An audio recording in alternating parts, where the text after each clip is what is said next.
שורש ההסתלקות, מאירים מהשמיים את עיני האדם להבין את מה שהיה. יש אנשים שמהותם בעולם היא לחנך, יש אנשים שמהותם לבנות, יש שמהותם לזכות רבים. המנוח הקדוש הזה, יום שהכרנו אותו, ראינו בו 3 דברים אלה. גם ללמוד את התורה, גם לבנות עשייה של ממש, גם לזכות האחרים.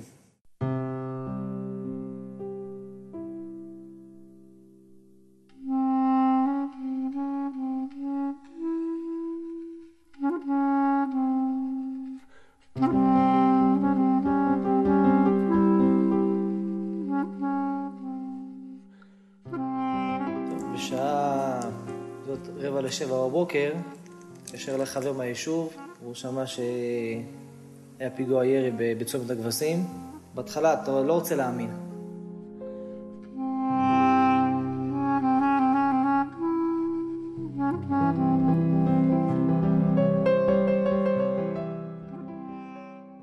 אמרתי לו, לא, זה לא יכול להיות, הוא אומר לי, ואני ככה נסער, ולאט לאט אני מתחיל להרגיש את המועקה ככה בחזה. ואני לא ידעתי ממש, לא ידעתי איך להמשיך לחיות בלי הרב דן, כאילו, איך לא, כל היום, הרב דן, איפה, במה אני אחוז, ואני יכול לאחוז בחיים שלי. אין דרך להמשיך הלאה בצורה שהייתה עם הרב דן.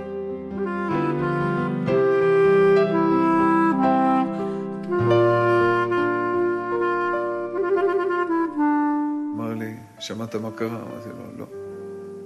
אמר לי, הרב שלך נהרג ביריות מחייל צה"ל.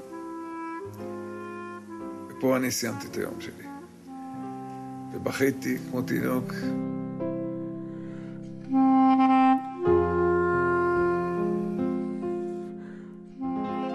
לאט לאט מתחיל להרגיש את החלל שהוא השאיר, באמת. יש לי חברים, והיו לי חברים, וגם יהיו לי חברים, אבל אדם כזה, חבר כזה, לא היה לי לעולם. אף פעם לא היה לי כזה.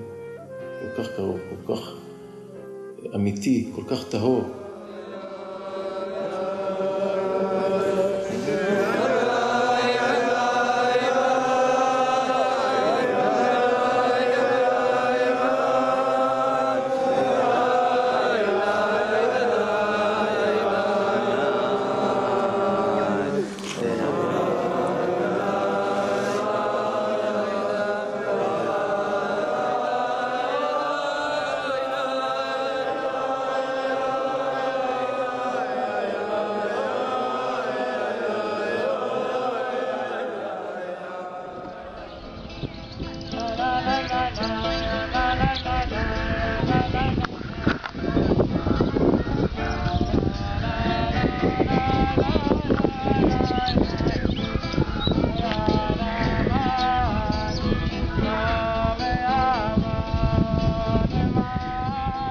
עניין בכל שבת לפנות ערב ברבא דרעבין, סעודה שלישית, לצאת למקום הזה, לקרוא תהילים ככה עם השקיעה.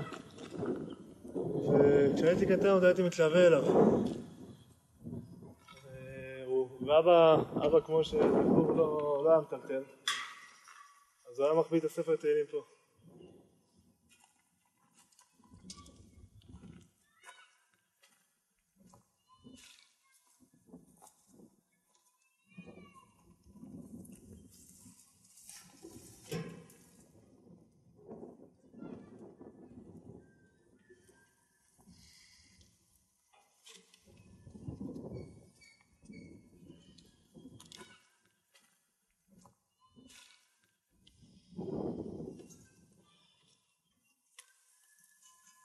אני זוכר עוד את אבא שהיה מגיע לפה וקורא בניגון הנעים שלו ככה את התהילים בקול גדול, השתוקקות להשם, היית רואה את האש שהייתה לו בלב.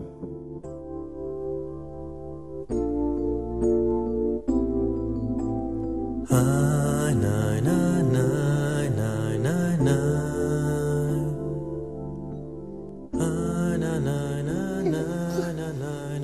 השנה לא היה מי שיעשה איתנו את זה.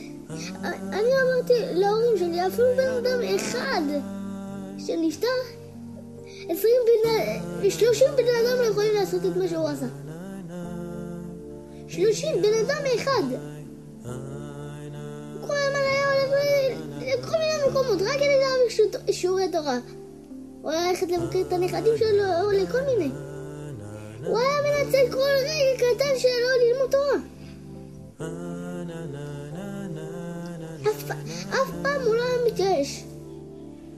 אני הגעתי למסקנה איתו שכדי שאני אוכל להבין את העומק שהוא בא איתי, הייתי חייב לרשום את הדברים. הייתי קורא לזה הגיגי הרבדן. אחד מהדברי תורה האחרונים שלמדנו על פרשת שבוע, פרשת תולדות, סופר על יצחק אבינו שהייתה לו עבודה רבה. זאת אומרת, לפי ההיקף של העבודה, אתה לומד מה הפעילות של הבן אדם. אז אתה רואה, לפי מה שאנחנו רואים, את הפעילות של הרבדן, מה שראינו בשבעה, מה שראינו מה ששמענו, סיפורים, אנחנו רק ידענו פה בנתיבות רק את הקמצוץ, אבל אתה רואה, הבן אדם היה בפעילות כל הזמן, חושב על הקודש, כל הזמן בפעילות, כל הזמן. בוקר אחד ישבתי עם הרב דן לאכול פת שחרית לפני תחילת הלימוד. ואז הרב דן סיפר לי שבראש חודש ניסן צריך לצאת לטיול באוקראינה שארגן החתן שלו, לקברי צדיקים, בציון של הבעל שם טוב הקדוש, בציון של רבי נחמן מברסלב. והוא שמח לקראת הטיול הזה. אני מאוד התרגשתי לשמוע על זה. ואמרתי לו בהתלהבות, הלוואי והייתי זוכה גם להיות בטיול הזה. אני אמרתי את זה סתם בתור התלהבות, ככה שבאמת הייתי רוצה, לא יותר מזה. אמר לי, טוב, תעלה ללימוד, תן לי לבדוק את העניין הזה. הוא בא אליי אחרי שעתיים, הוא אומר לי, כרטיס כבר יש לך. אני רק תן לי לבדוק אם אפשר להכניס אותך בפנים.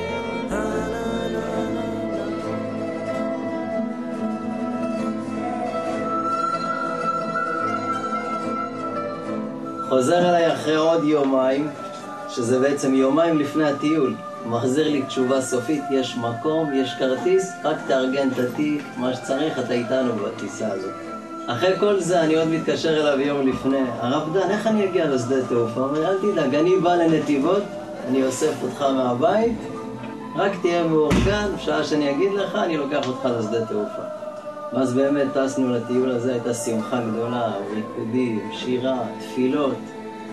אבל העומק הכי גדול שראיתי ברב דן בטיול הזה, שבתוך כל השירה והריקודים ששמחנו, הוא ניגש אליי לאוזן, והוא לחש לי, תדע לך, כל מה שאתה רואה אותי רוקד ושר ושמח, זה לא מקברי צדיקים. הייתי פה הרבה פעמים, אלא זה בגלל שהצלחתי לשמח אותך.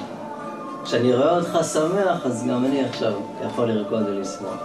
וזה באמת הייתה המהות שלו, תמיד ראו את זה בכולל, שעיקר השמחה שלו זה הייתה איך עוד אפשר לשמח את השני.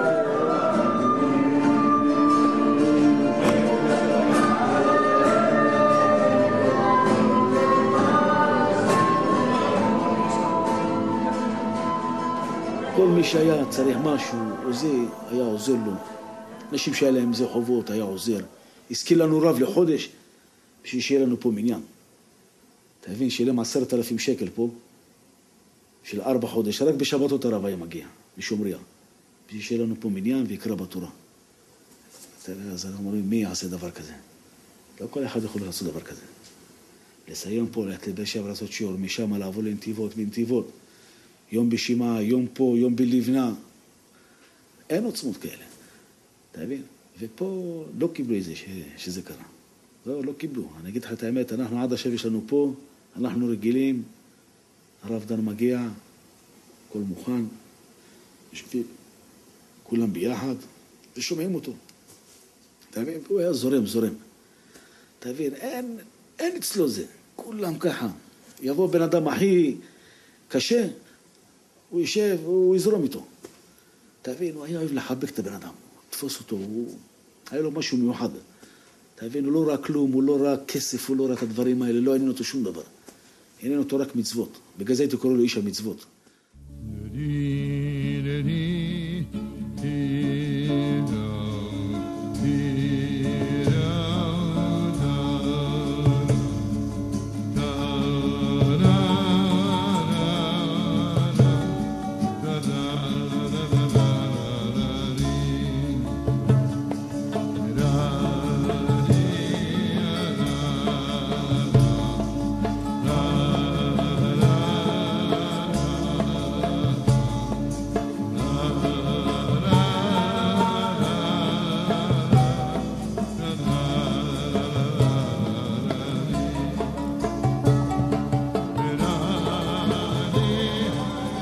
בשבילו הרב זה היה דמות רוחנית שדוחפת אותו קדימה. תמיד הוא היה מספר טוב על הרב, מדבר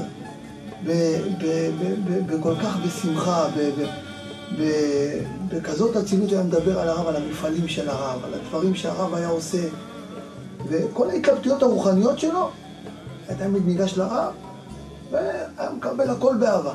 היה יום שלישי אחד, הרב דן הגיע בבוקר, כהרגלו, ובאותו יום שלישי הוא היה צריך לחזור לעתניאל, כי הוא ארגן יום של אימון שם. והאברכים שאחראים על הנסיעה, אז אומרים לו, נו מה נעשה? צריכים את הרכב שלך לנסיעה של גוש קטיף. הוא עלה לרב, הרב, מה עושים? הרב אמר לו, הרכב שלך ייסע לגוש קטיף, ולעתניאל תיקח מונית ספיישל הלוך וחזור על חשבונך, זה מה שאתה עושה. וככה הרב דן עשה. לעתניאל הוא נסע עם מונית ספיישל על חשבונו, הלוך וחזור, והאוטו שלו כהרגלו נסע ביום שלישי להביא את הירקות האלה לאברכים, לשמח אותם. בדירה שגרנו פה בנתיבות בשנים האחרונות, דן רכש את הדירה בשכונה שלנו לידינו, להפעיל שם בית מדרש שנקרא נתיבות החיים והשלום. שם פעל כולל, ועד היום יש שם כולל לבעלי בתים, כל יום כמה וכמה שעות. יש שם תפילות המוניות כל הזמן, חוגי תהילים, כל הזמן סביב השעון. כל פעם הוא בא ושואל אותי, נו מה קורה בשכונה? איך הולך שם בבית כנסת?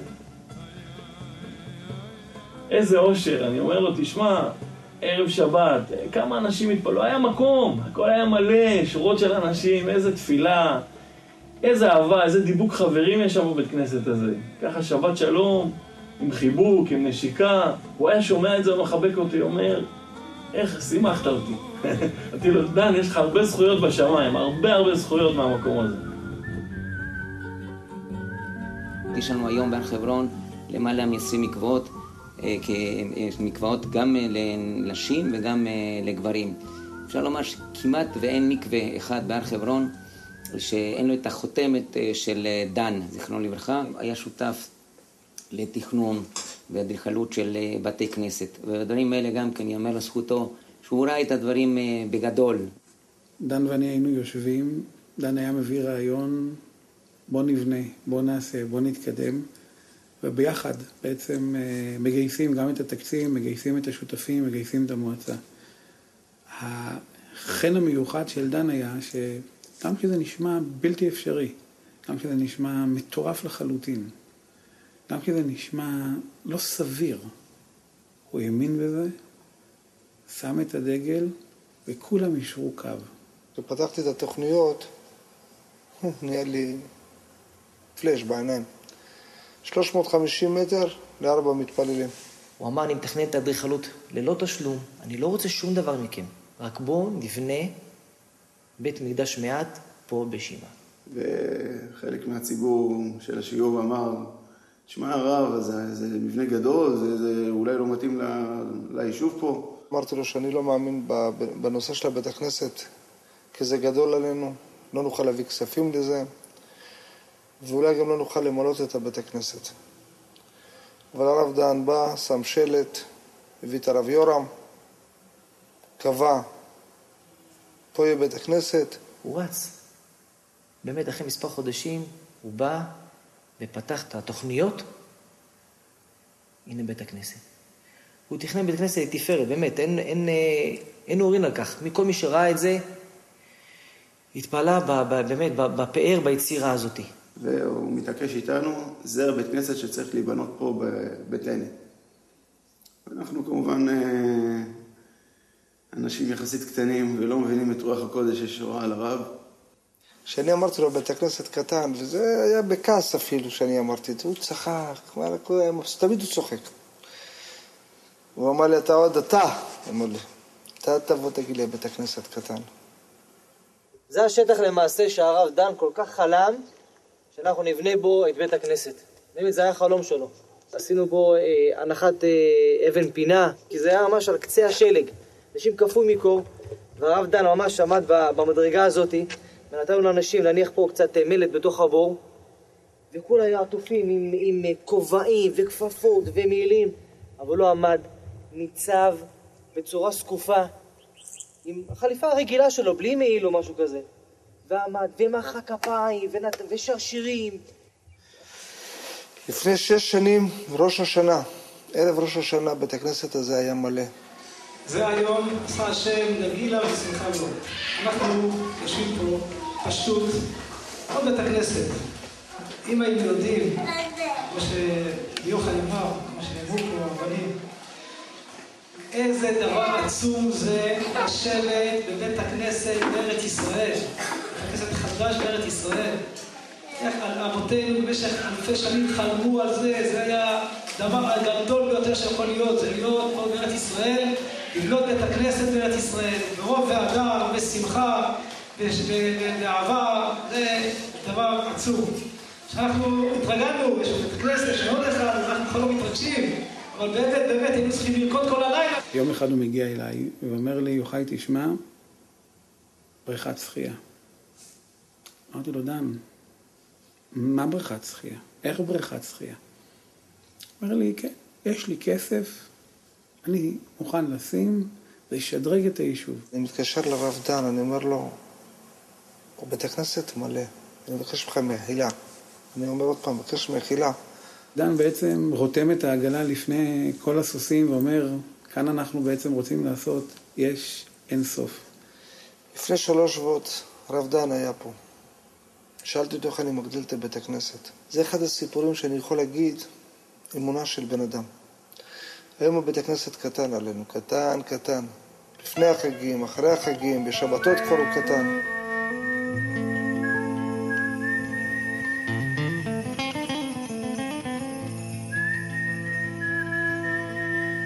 נשמה שהתינוק מרגישה מצוין, אם אתה שמח בנשמה או לא משמח בנשמה. ואם לפעמים ילדים מגיעים ואתה לא כל כך שמח, זה לא טוב. יש אנשים מרגישה, לא רוצים אותי בכך.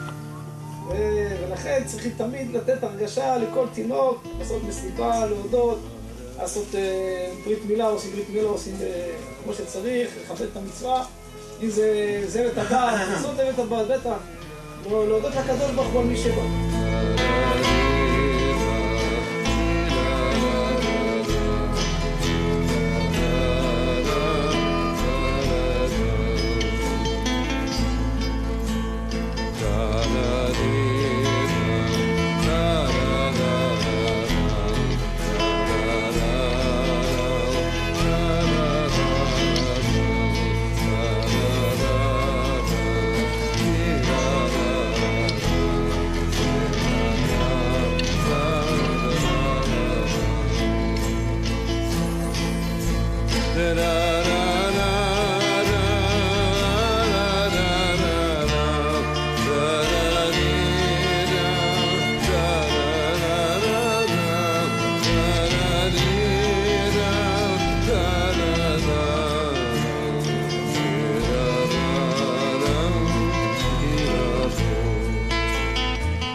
איפה?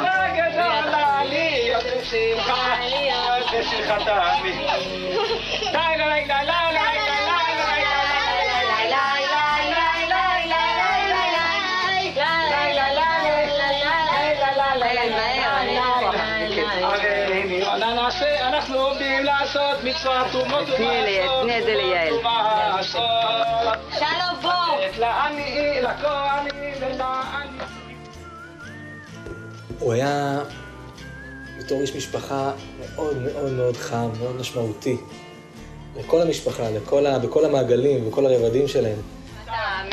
שמשה רבנו, שהוא היה, רצה להיכנס לארץ ישראל, הוא גנן את הבחורות, הוא בוכה.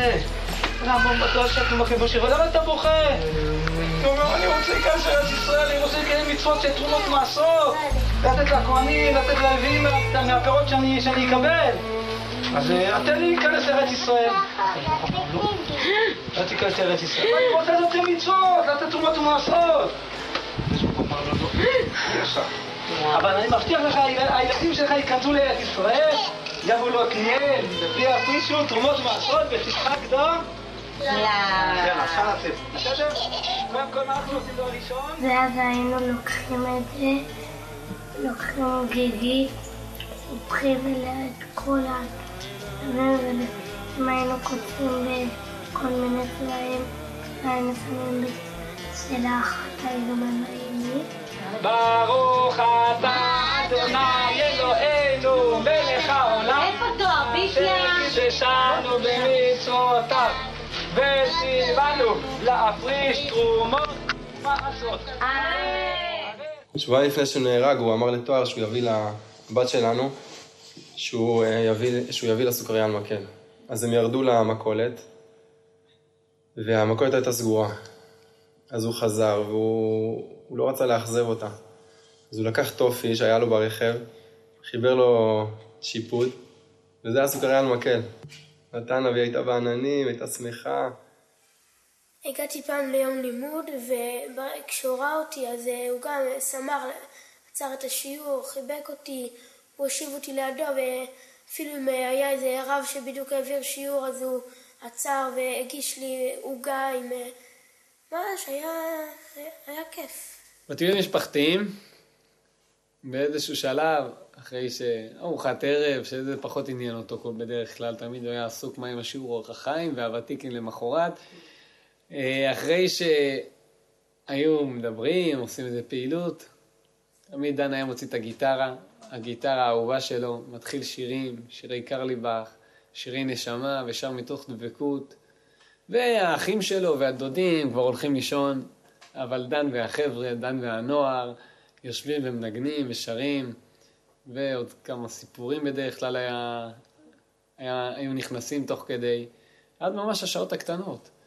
לפעמים עד איזה 2 בלילה, וכמובן שזה לא אומר שלמחרת לא צריך לקום, לפני ותיקין, לטבילה באיזה מעיין שאף אחד לא שמע עליו, והדברים היו בלתי הגיוניים. תמיד שאלתי אותו, תגיד, אתה מתכנן את הדברים? אבל לא, הוא אומר, קודם כל, מצוות קודם כל עושים, אחר כך חושבים, אחר כך שואלים. וקדים נעשה לנשמע, זה היה דן. היכרות שלי עם הרב דן התחילה בתור ילד, שמגיע עם אבא שלו לשיעורי תורה כל יום שלישי.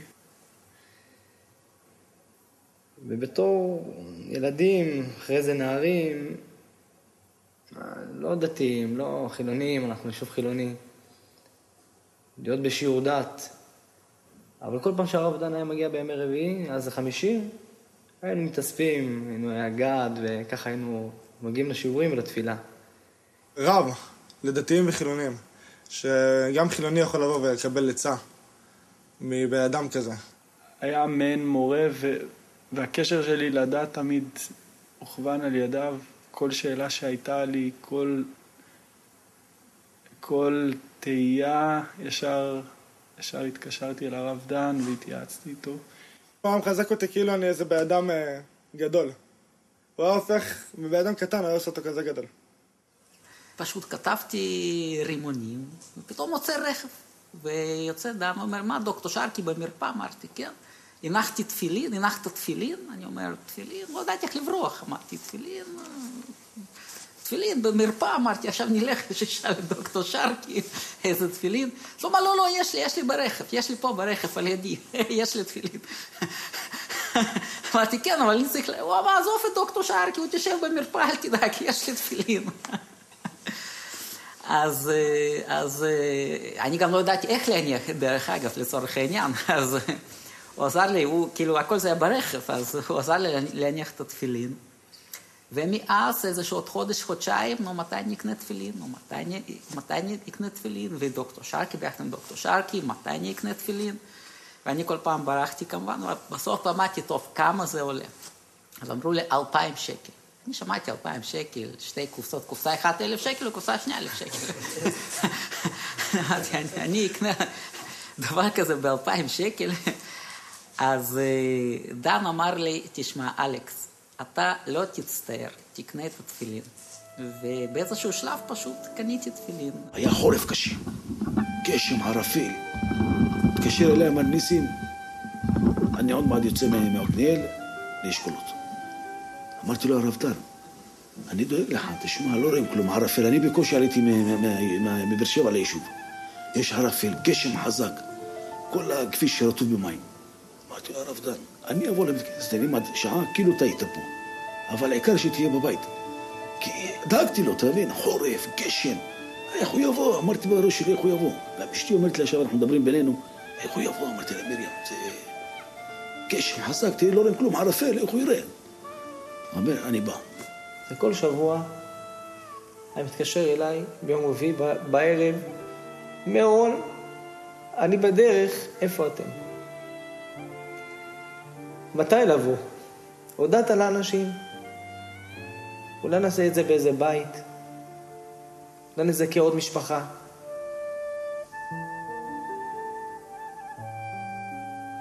ואני לא חושב שיש מישהו שיכול להחליף אותו. באמת. אפשר להחליף אבא? אז הגיע פעם אחת דן למרפאה, הוא אמר לי, מה, עוד לא היית במקווה? אמרתי לו, עוד לא הייתי במקווה. עוד לא הייתי במקווה, אני גם בתיאוריות. אז בוא, יש לי מגבת פה ברכב, בוא ניסע למקווה. אני בעד, כבר הכנתי את הקרוון, הכל עושה את הבית כנסת, מסודר, הכל, תשתייה, מה שהוא אוהב, והוא אוהב סודה. אני הייתי דואג לו, אשתי הייתה שמה לי סודה ביום שני, ביום שלישי ידעת הרב דן מגיע. התחלנו ללמוד, שעה 9:30 בלילה, הפסקת חשמל, בכל היישוב. איפה נשאר אור? בבית כנסת ובבית שלי, בקרוון שלי. איפה? מי שלמד תורה באותו יום? בבית כנסת, ואצלי בבית, אור. כל היישוב חושך, אין אורות. אמרנו, אני מדבר איתו, מדבר איתי. אני אומר לו, זה נס. זה נס, הרב דן. הוא אומר לי, על זה אנחנו נשארים עוד שעתיים ללמוד תורה. אמרתי לו, נשארים, והוא רוקד, ושתינו לבד עכשיו, וגשם, וערפל. הוא רוקד, והוא מבסוט. אתה יודע מה אני אגיד לך? ככה מחכים אחד השני. אני אומר לו, הרב דן, זה זמן משיח, בוא תראה מה הולך. תראה מה הולך בחוץ, הכל הפסקת חשמל. רק פה ופה אורות. אנחנו המשכנו עד 12:15. באותה תקופה, כמעט כל 3-4 ימים היו כאבי ראש. לא יודע, פשוט שתיתי אופטלגין. כאילו, ממש כל שבוע, נניח, בשבוע 3-4 פעמים היו לי כאבי ראש.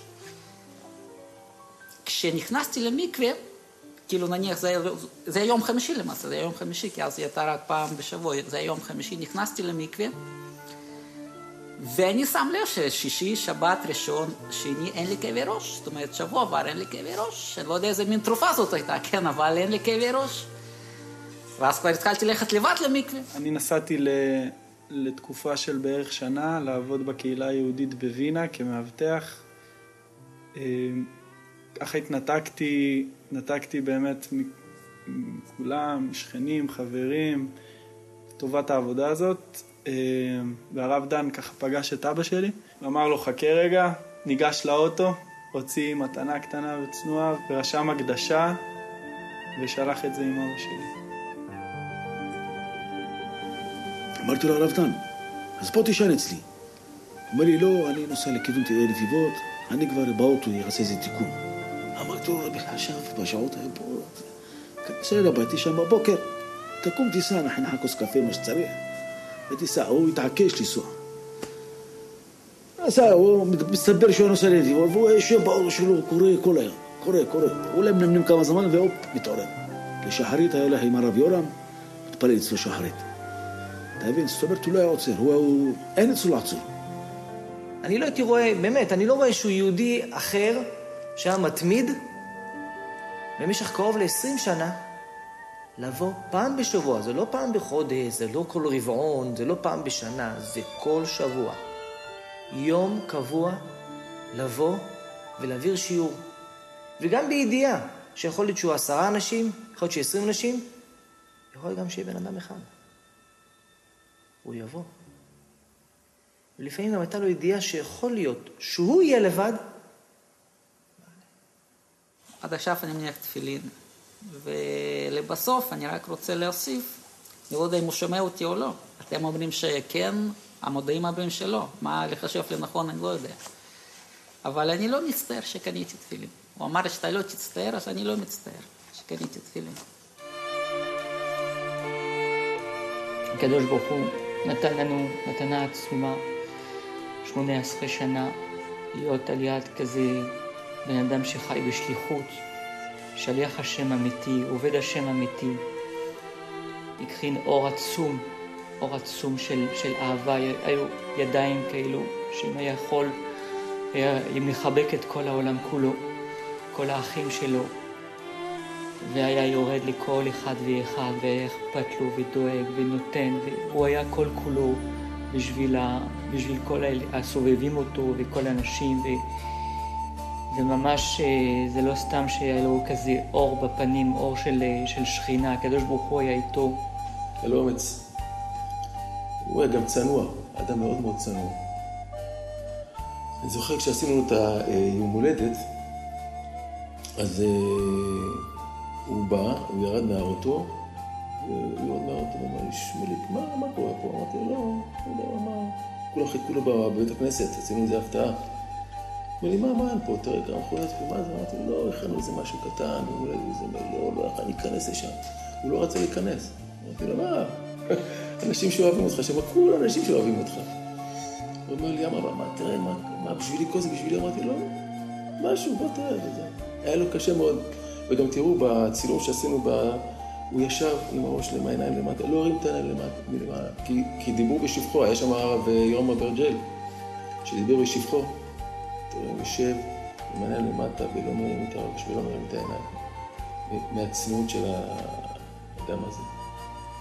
כמה אוהב לעשות שלום עם אנשים, חבל על הזמן. אם היה איזה משהו, מספרים לו, תשמע, הוא עם אשתו ככה וככה. רגע, איפה הם גרים? אני הולך אליהם הביתה. היה לו את האומץ, אין לו פה, רגע בוא נבדוק, בוא נזה, לא.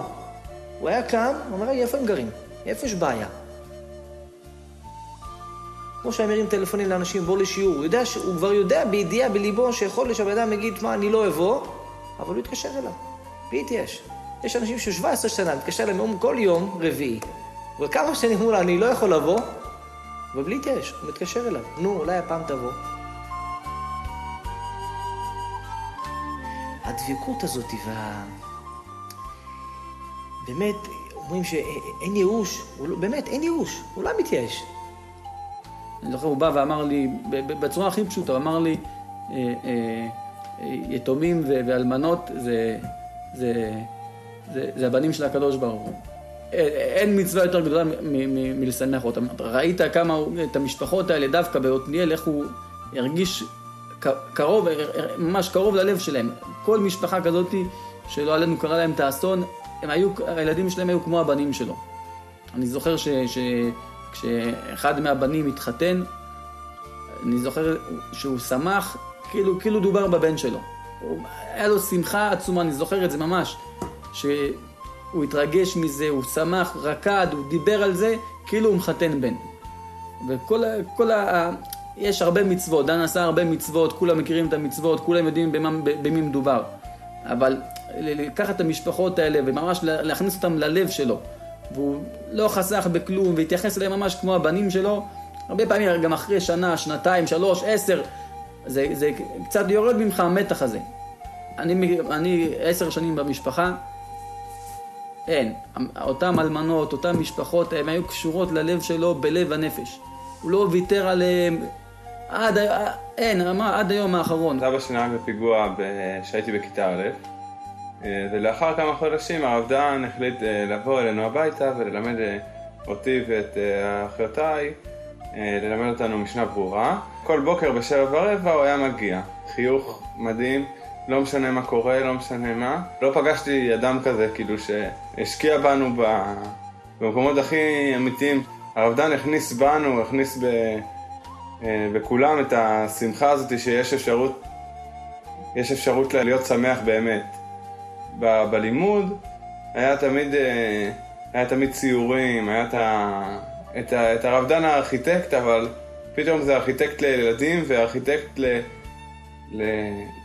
ארכיטקט לבנות אהבת תורה אמיתית. אולי הוא האיש היחיד בעולם שהרגשתי נעים לפנות אליו בכל שעה משעות היממה לכל דבר שלא יהיה.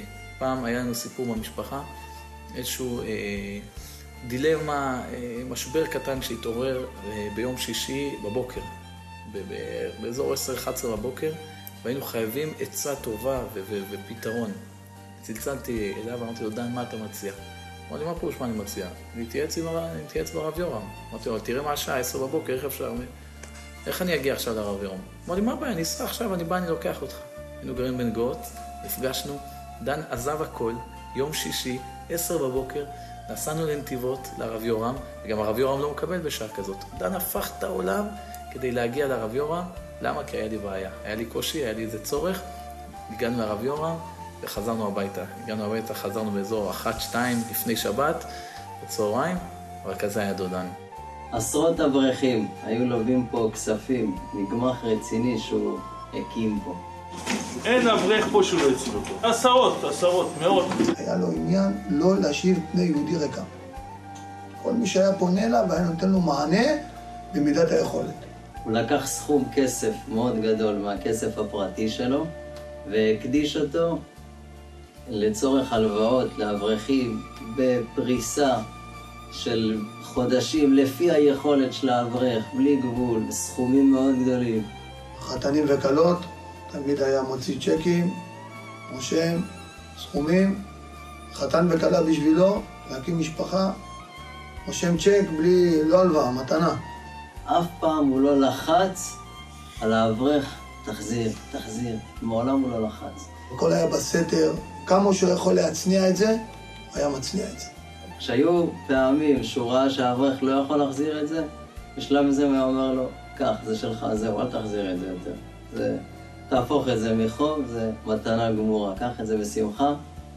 עכשיו, לפעמים בימי רביעי הוא היה שולח אותי, לפעמים הייתי הולך אחרי שהייתי מסיים פה את הכולל, הייתי הולך לגמח, מכין ארגזים של ירקות, שהרב היה מרשה לו לקחת לדרום הר חברון. אחרי שהייתי מכין את הארגזים, הוא היה מגיע עם הג'אמפי שלו, והוא היה יורד מהאוטו, הולך לגמח, מרים את הארגזים, וגם הייתה לו קצת בעיה עם הרגל. אתה רואה בן אדם קצת, לא הרב דן, עזוב, לא, מצווה בו יותר מבשלוחו, הוא היה אומר לי. היה הולך, מרים, מביא, מה עוד צריך לקחת, מה עוד צריך להביא. היה רץ, מצווה בו יותר מבשלוחו. הוא עשה דברים שאפילו המשפחה לא יודעת. אומר לך, הוא הציל אנשים. הציל, הוא עזר ליתומים, הוא עזר לאנשים, הוא עזר לכולם. יש דברים שהוא עשה, כי הוא לא ראה את העולם הזה, הוא ראה אותו כמעבר. אני עובד בצרכניה בעתניאל, ואני רוצה לספר על משהו שהרב דן בחייו מאוד מאוד לא רצה שאף אחד ידע מזה, וזה שהוא היה בא מדי פעם לצרכניה עם כסף מזומן, תמיד כסף מזומן, והקפיד שזה לא יהיה משהו שאפשר לעלות על עקבותיו, והוא שאל על משפחות שמתקשות בתשלום. וגם אם אני לא העליתי שמות של משפחות באותו רגע, הוא תמיד שאל מה עם המשפחה הזאת ומה עם המשפחה הזאת, ותמיד דאג לתת על החשבון, ותמיד דרש ממני שאף אחד לא ידע מזה, והוא ביקש ממני לעשות את זה גם באופן הדרגתי, כדי שהמשפחות לא ישימו לב, ואם הם שמו לב אז בשום פנים ואופן לא להזכיר את שמו. ואני מניח שבמהלך השנים הסכום המצטבר מגיע לעשרות אלפי שקלים, עשרות רבות של אלפי שקלים, וזה משהו שהקפיד ממש עד לתקופה האחרונה. נדמה לי שבפעם האחרונה שהוא עשה את זה הייתה לפני 3 שבועות או 4 שבועות.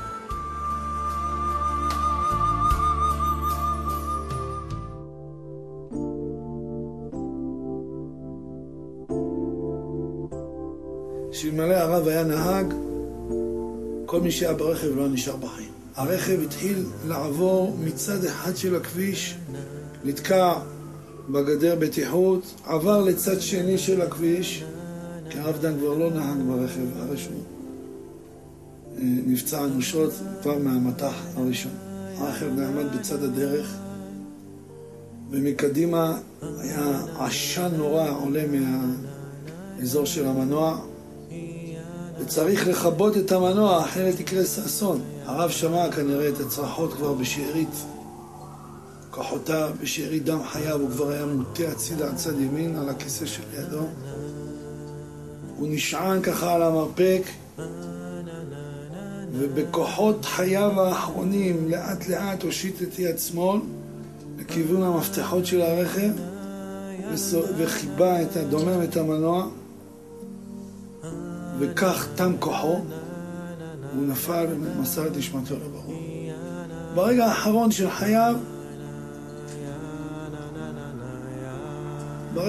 של חייו, עסק בהצלת נפשות.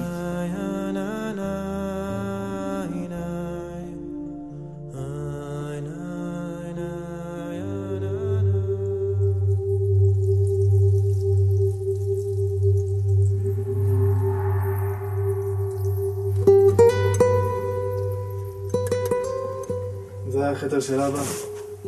הוא היה לומד בלילות, באור הנר.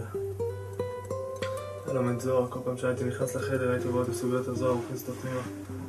ולפני ההלוויה באנו, פתחנו את הזוהר. סימניה של אבא הייתה בדיוק על סוד עליית הנשמה.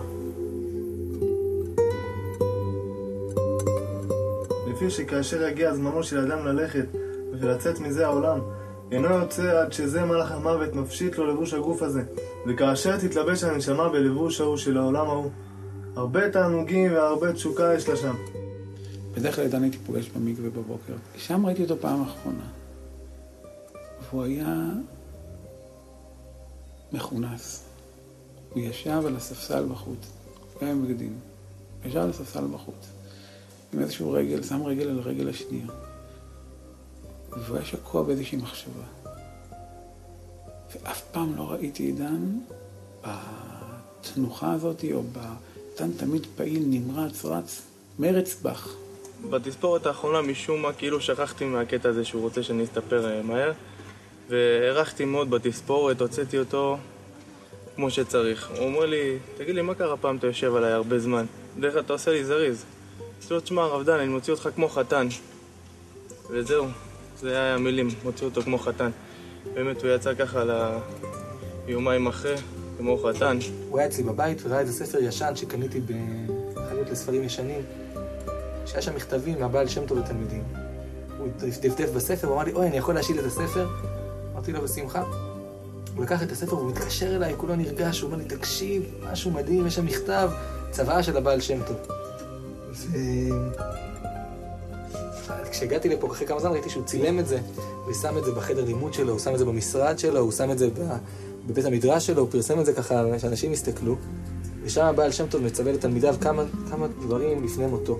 הוא בפרט אמר לי, תראה ד', הוא התלהב מזה, והוא אמר לי, לזהו העיקר, למען השם ולמען השכינה. בל תחרחרו ריב, רק שלום יהיה ביניכם. כתבתי היום, כי בלילה גילה לי מורי ורבי, כי זהו ערב שבת הגדול האחרון, ודאי לפרש, דברי מורכם ורבכם, מנהיג הדור שלכם, הכותב בדמעות שליש, ישראל, רבי אליעזר, בעל שם טוב ממז'יבוז'. כל מוצאי שבת היינו יושבים פה עם הרב דן ועושים אליו ומלכה עד 1-2 בלילה. היו באים לפה הרבה נערים, הרבה שכנים, מנגנים, גיטרות, טופים. ובמילה ומלכה האחרון שזכיתי להיות, התחלנו ללמוד את הסדר הקבוע, תנא דבאליהו, זוהר וסיפורי הבעל שם טוב. והתחלנו ללמוד תנא דבאליהו והגענו לעמוד האחרון לפני סוף הספר. והוא אמר, טוב, נעצור פה. אז אמרתי לו, הרב דן, למה לעצור? בוא נגמור. אז הוא אמר, טוב, אדרבה, בוא נסיים את הספר. ככה בשמחה סיימנו עם ריקודים, סיימנו את תנא דבאליהו, 543 עמודים. ואני לא יודע כמה שנים הוא כבר לומד את הספר הזה כל מוצאי שבת. כל שבת, כל שבוע, כל מוצאי שבת. עמוד, 2 עמודים. אבל זה פשוט מדהים שבמילה ומלכה האחרון שלו הוא זכה לסיים את תנא דבאליהו. ובסוף הסיום הוא אמר, טוב, בעזרת השם שבוע הבא נתחיל מההתחלה. אסתר סיפרה דבר מדהים, שכמה שבועות לפני שזה קרה, הוא ישב איתה באיזה יום ככה, באמצע השבוע, אכלו ביחד, והוא אומר לה, אסתר, יש לי איזה קושייה. אני לא מבין מה זה, כל מה שכתוב בספרים כל הזמן, צריך למסור את הנפש, מה הכוונה בזה? אז היא אמרה לו, זה מה שאתה עושה, שאתה יודע, אתה נוסע לכל השיעורים, ואתה עושה רצון השם ככה עד הסוף, וכל דבר לא מוותר לעצמך. אז הוא אמר לה, כן, אבל יש משהו יותר מזה. אני לא יודע מה זה, אבל יש משהו יותר מזה.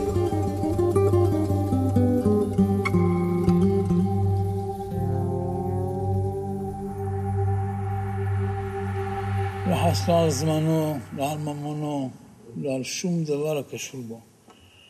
טיפל משפחתו במסירות, ואת כל השאר נתן הלאה לעם ישראל. המסר הוא שהביא לנו מנוח לכולנו, שאין לשבת בטל, לא עת לחבק ידיים. כל אחד יעשה, מי בתורתו, מי בממונו, מי בנאומו. כולם חייבים לפעול למען קירוב העם, ולקרבם לאביהם שבשמיים. זה כאילו הוא עומד פה ואומר לי, אילן, חייבים להמשיך את הפעילות. חייבים להמשיך, ובעזרת השם אנחנו מקווים לקבל את הכוחות כדי להמשיך. איך ממשיכים בלי דן בעתניאל? איך אפשר להמשיך בלי דן בעתניאל? זה לא הולך. זו מחשבה שסחבה אותי הרבה זמן. עד שקיבלתי את ההחלטה שבעזרת השם אנחנו ממשיכים את הדרך של דן. ממשיכים את הדרך, לא רק ממשיכים, מעצימים אותה. מדליקים פה נר כל יום שלישי, זה ככה יימשך שנה. מדליקים פה נר, עושים שיעור תורה, לא מפסיקים, ממשיכים את הדרך שלו, זה מה שהוא רצה, אנחנו ממשיכים, ובטוח שלמעלה הוא רואה אותנו בדיוק מה אנחנו עושים. אצל דן זה תביעה, זה לא מסר, זה תביעה, הוא אומר, תמשיכו אותי, מה? דן זה לא איזה דמות כזאת, יעני כריזמטית כזאת, זה דמות שאומרת, הכל בפשטות, הכל בתמימות, אבל לעשות ולעשות ולעשות, בכל התחומים, כלכלי, לעזור, בכלכלי, ברוחני, בלימוד, בהתמדה, במסירות נפש, בכל התחומים האלה, המסר של דן, כאילו, כשאני חושב עליו, זה, תמשיכו, תעזור, הלכתי, חזרתי, יאללה, להמשיך את העגלה, להמשיך את המפעל, להמשיך את הדברים, זה לא, הכל ממשיך.